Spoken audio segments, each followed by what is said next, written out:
ಉಳಿಯಲಿ. ಕನ್ನಡ ಮಾಧ್ಯಮ ಶಾಲೆಗಳಿಗೆ ಅನುದಾನ ನೀಡದ ರಾಜ್ಯ ಸರ್ಕಾರಕ್ಕೆ ಧಿಕ್ಕಾರ. ಬೇಕೇ ಬೇಕು ಕನ್ನಡ ವಿರೋಧಿ ಸರ್ಕಾರಕ್ಕೆ. ಕರ್ನಾಟಕದಲ್ಲಿ ಕನ್ನಡ. ಕರ್ನಾಟಕ ಸರ್ಕಾರಕ್ಕೆ ಒಂದು ಅಂತಿಮ ಎಚ್ಚರಿಕೆಯನ್ನು ಕೊಡ್ತಾ ಇದ್ದೀನಿ. ಈಗ ಪರೀಕ್ಷೆಗಳು ಶುರುವಾಗ್ತಾ ಇದೆ. ಪರೀಕ್ಷೆಗಳು ಮುಗಿದ ನಂತರ ನೀವು ನಿಮ್ಮ ಧೋರಣೆಯನ್ನು ಬದಲಾವಣೆ ಮಾಡಿ ಕನ್ನಡ ಶಾಲೆಗಳಿಗೆ ಅನುದಾನ ಕೊಡ್ತಕ್ಕಂಥದ್ದು, ಕನ್ನಡ ಶಾಲೆಗಳನ್ನು ನೀವು ಉನ್ನತೀಕರಣಕ್ಕೆ ಮಾಡ್ತಕ್ಕಂಥದ್ದು, ಕನ್ನಡ ಶಾಲೆಗಳನ್ನು ಅದ್ಭುತವಾದಂಥ ಶಾಲೆ ಮಾಡಬೇಕು. ನೀವು ಕನ್ನಡ ಶಾಲೆಯನ್ನು ನೋಡಿದ್ರೆ ಮಕ್ಕಳು ಶಾಲೆಗೆ ಬರಬೇಕು, ಆ ರೀತಿ ಮಾಡಬೇಕಾಗಿದೆ.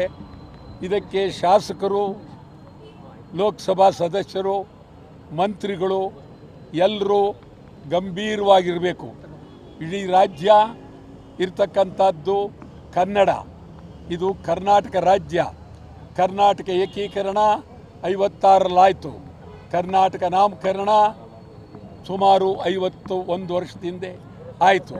ಇದಲ್ಲದೆ ಹೊರನಾಡ ಕನ್ನಡಿಗರು ಕಾಸರಗೋಡು, ಸೊಲ್ಲಾಪುರ, ಅಕ್ಕಲಕೋಟೆ, ಮಡಕಶಿರ, ಹೊಸೂರು, ತಾಳವಾಡಿ ಈ ಥರ ಅನೇಕ ಹೊರಗಿರುವ ನಮ್ಮ ಕನ್ನಡ ಪ್ರದೇಶಗಳಲ್ಲಿ ಸುಮಾರು 2.5 ಕೋಟಿ ಜನ ಕನ್ನಡ ಜನ ಇದ್ದಾರೆ.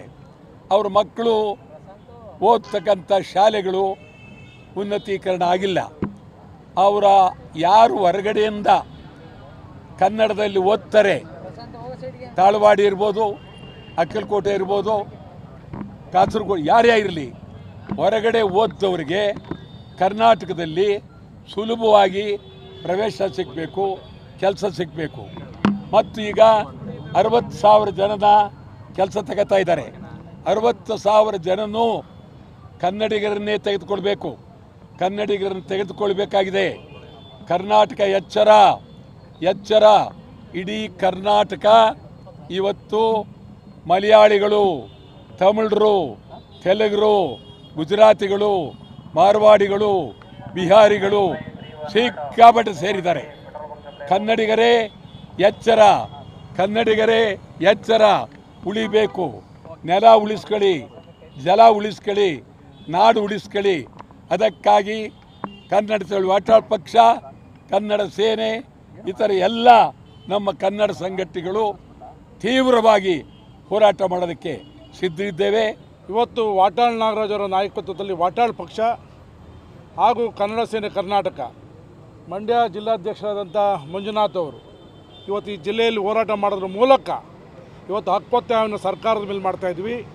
ಖಾಸಗಿ ಶಾಲೆಗಳಲ್ಲಿ ಕನ್ನಡಕ್ಕೆ ಆದ್ಯತೆ ಇಲ್ಲ, ಕನ್ನಡವನ್ನೇ ಬಳಸ್ತಾ ಇಲ್ಲ. ಇವತ್ತು ಎಲ್ಲೋದ್ರೂ ಇಂಗ್ಲೀಷ್ ಮಯ ಆಗಿದೆ.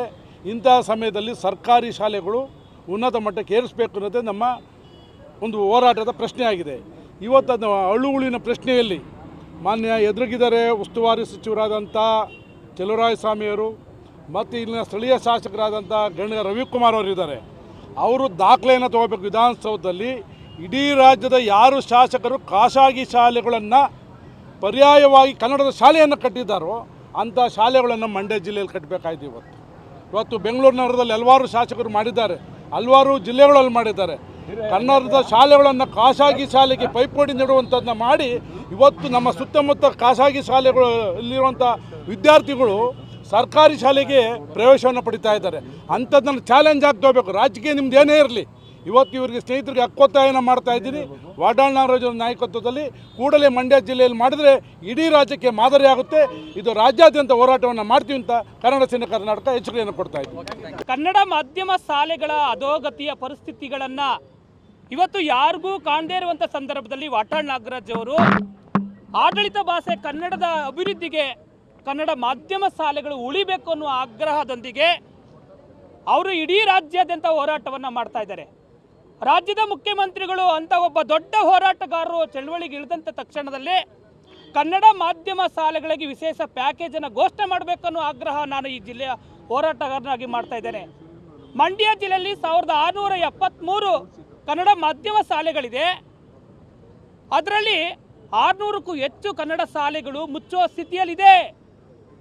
ಎಲ್ಲ ಜನಪ್ರಿಯ ಶಾಸಕರೇ, ಎಲ್ಲರೂ ವಿಧಾನಸಭೆಯಲ್ಲಿ ಮಾತನಾಡ್ತಾರೆ. ಆದರೆ ಯಾಕೆ ಇಂತಹ ಶಾಲೆಗಳ ಅಭಿವೃದ್ಧಿ ಕಡೆಗೆ, ಎಲ್ಲ ಭಾಷೆಗಳಿಗೆ ತಾಯಿ ಭಾಷೆಯಾಗಿರುವ ಕನ್ನಡ ಭಾಷೆಯ ಉಳಿವಿನಲ್ಲಿ ಯಾಕೆ ಈ ಕೆಲಸ ಮಾಡ್ತಾ ಇದ್ದಾರೆ? ರಾಜ್ಯದ ಮುಖ್ಯಮಂತ್ರಿಗಳೇ, ಉಸ್ತುವಾರಿ ಸಚಿವರೇ, ಕನ್ನಡನೇ ಬರದೇ ಇರುವಂಥ ಪ್ರಾಥಮಿಕ ಶಿಕ್ಷಣ ಸಚಿವರೇ, ತಕ್ಷಣ ಕನ್ನಡ ಮಾಧ್ಯಮ ಶಾಲೆಗಳ ಉಳಿಸುವ ಕೆಲಸವನ್ನು ನೀವು ಮಾಡಬೇಕು. ವಾಟಾಳ್ ನಾಗರಾಜ್ ಅವರು ಕುಮಾರ್ ನೇತೃತ್ವದಲ್ಲಿ ಅವರೇನು ಆದೇಶ ಮಾಡ್ತಾರೆ ಆ ಹೋರಾಟಕ್ಕೆ ನಾವು ಸದಾ ಸಿದ್ಧವಾಗಿರ್ತೇವೆ.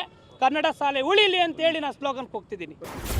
ಕರ್ನಾಟಕ ನ್ಯೂಸ್ ಡಿಜಿಟಲ್ ಚಾನಲ್ ಅನ್ನು ಈಗಲೇ ಸಬ್ಸ್ಕ್ರೈಬ್ ಮಾಡಿ. ಧನ್ಯವಾದಗಳು.